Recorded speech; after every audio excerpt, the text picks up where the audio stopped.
Keyingi işimiz yana banya.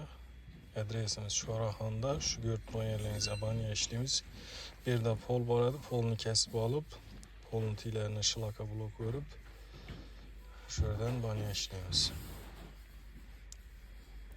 Devori gipsokardon bilan obshipka etiladi. Ishlari kafel bosiladi. Shlaka bloklarni o'rib olib, kanalizatsiya tochkalarini ishlab turibmiz hozir.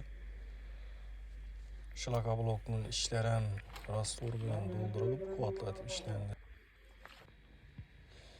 Ko'rib turganlaringizdek, stenani gipsokardon bilan obshipka etib taxlab oldik. Ishlari santexnik tochkalar ham o'tirildi. Stoyashkisi tyopliy bo'lam ishlandi. Endi xudo xolasa kafelni boshladik. Bu yerga 3 kolodis tashaldi. 6-6dan. Birisi bo'lsa, birisini undan buni o'tib turaveradi. To'lib ketsa havoda 1.50 bo'ladi cho'nqirligi. İşte veraki daş bilan doldurulup işlendi.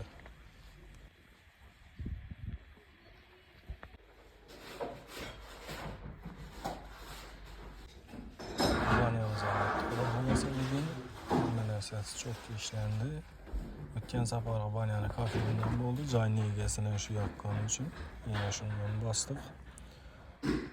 Hamma narsasi eng sifatli narsalardan ishlendi bu yerda.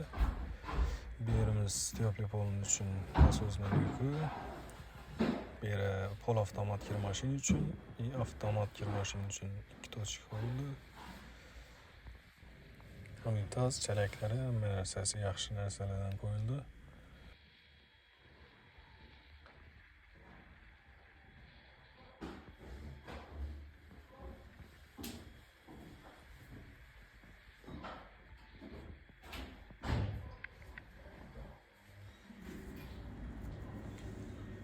Kime shunday xizmatlar kerak bo'lsa, ekrandagi nomerlarga aloqa chiqishlaringiz mumkin.